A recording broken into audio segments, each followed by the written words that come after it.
Okay, so good day, everybody. Welcome to the Madyaas podcast, where we dive into the world of the big tech and personal data companies like the Google and Facebook, which gather more data about us than ever before.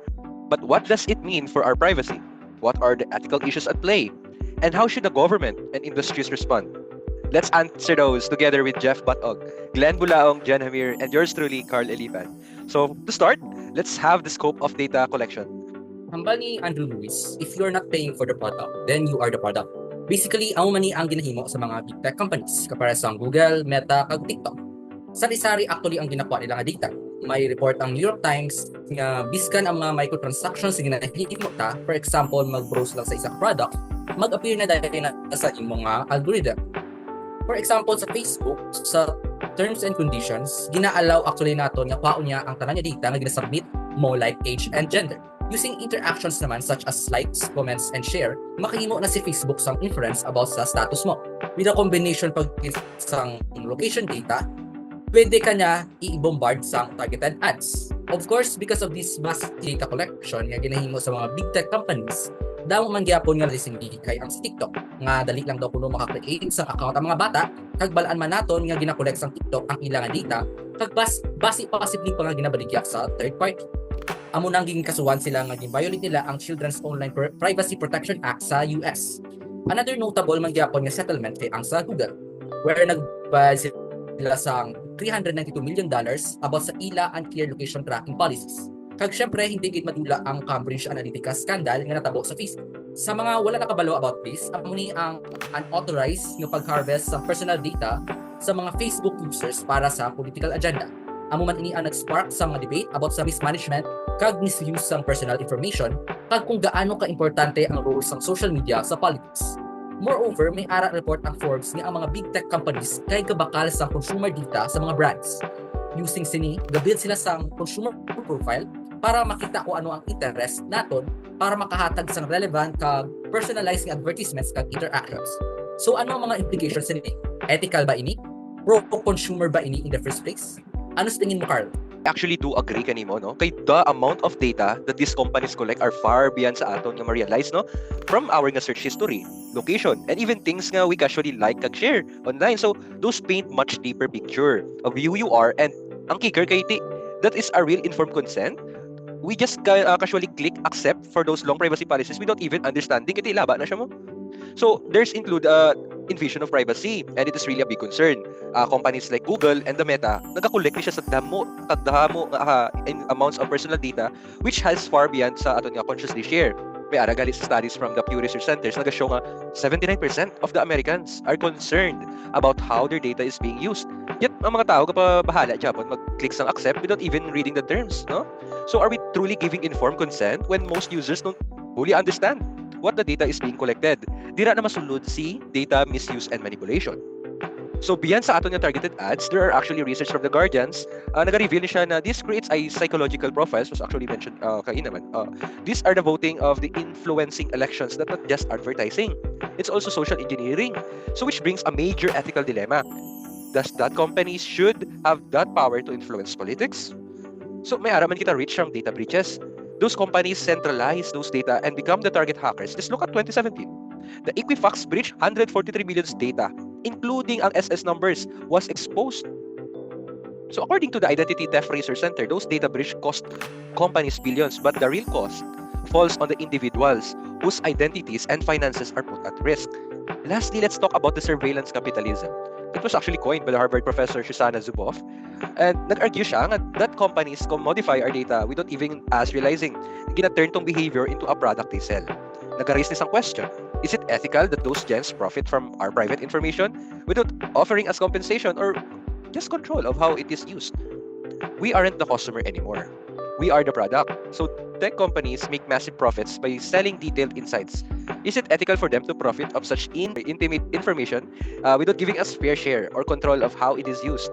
It is important to look both sides.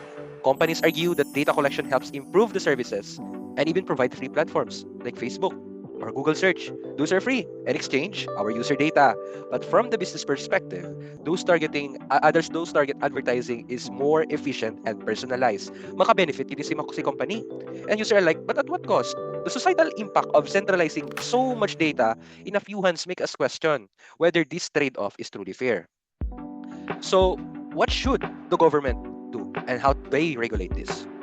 So very good points, Fitz, no? So, Carl, thank you for that. Pero Facebook, since ginagamit yung mga data nyo, basi may share mo ko da sa ginakuha nyo nga ginansya, no? Sa akong data.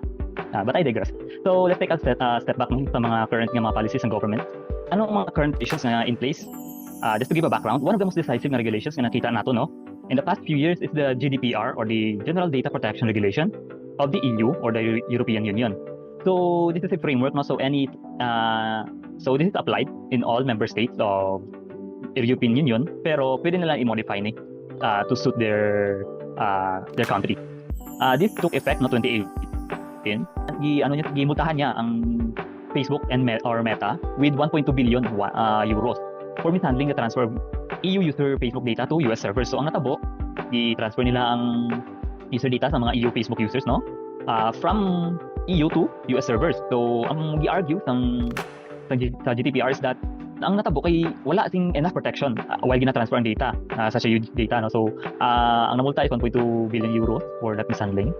Sa PH naman sa aton nga lugar dire, in the Philippine context we also have a version here in PH which is the Data Privacy Act of 2012. Tanan ni no na apply ni ang scope ning batas ni is all government institution pati na mga private companies, private entities nga nagahandle sang user data sang mga Philippine resident. Between Data Privacy Act, no, and GDPR, both are fairly consistent sa ila policies.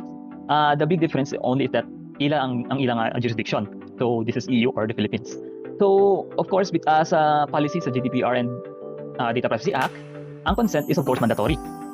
And we can define ang ginakuhaan sa data, we can call them under sa DPA or Data Privacy Act as the data subject.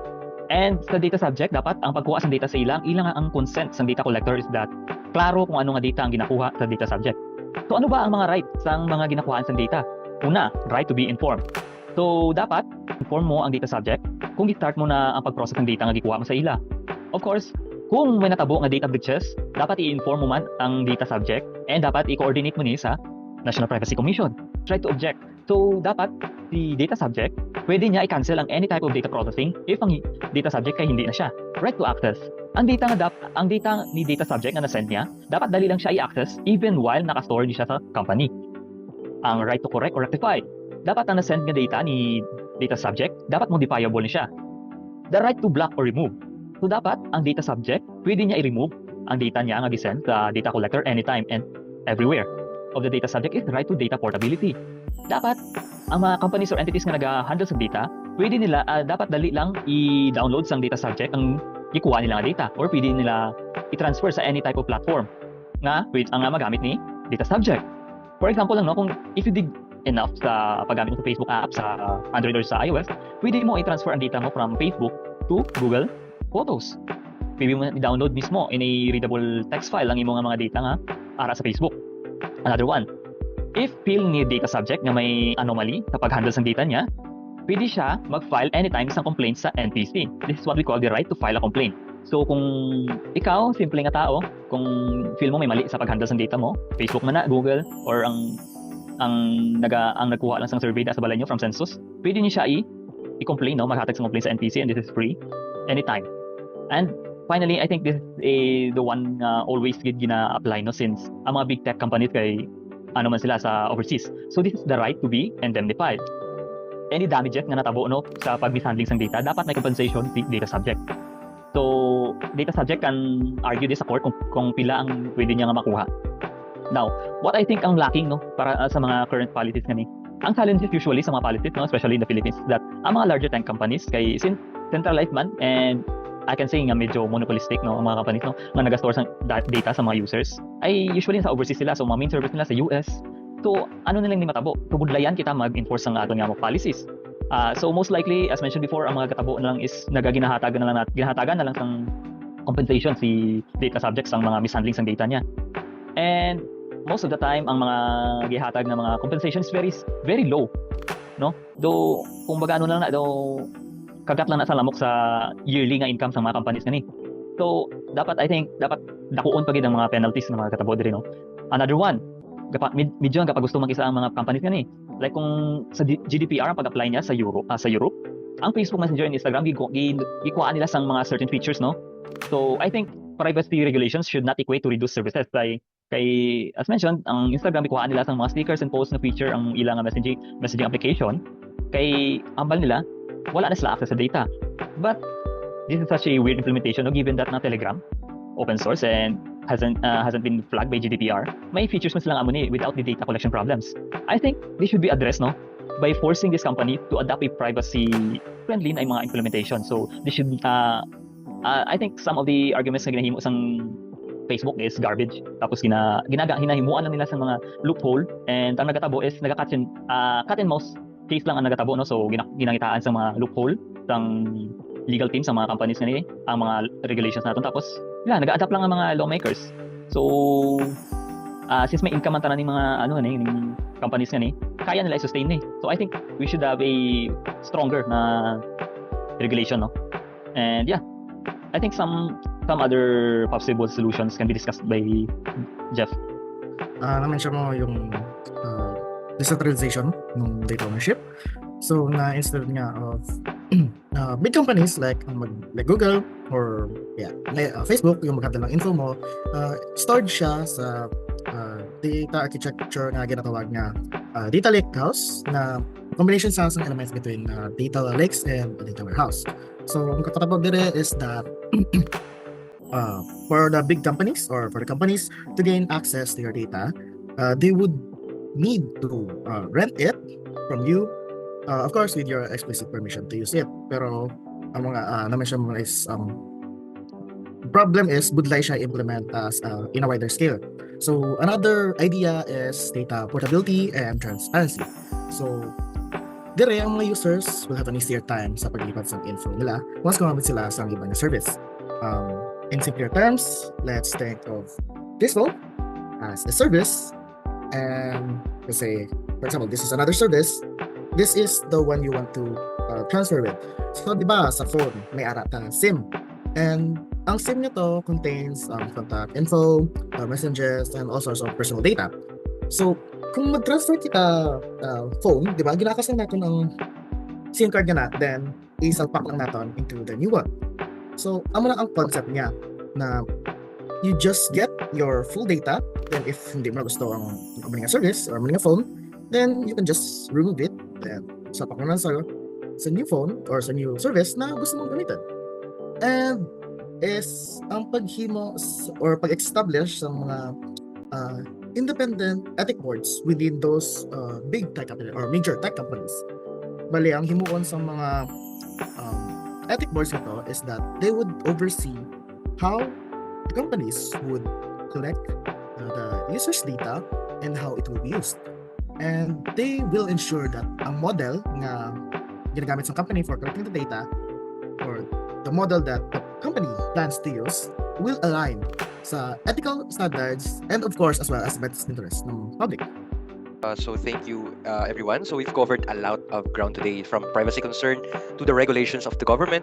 But as we've seen, this comes from major ethical risk. Our personal data is being commodified and sometimes manipulated and often stored in ways that make it vulnerable to breaches.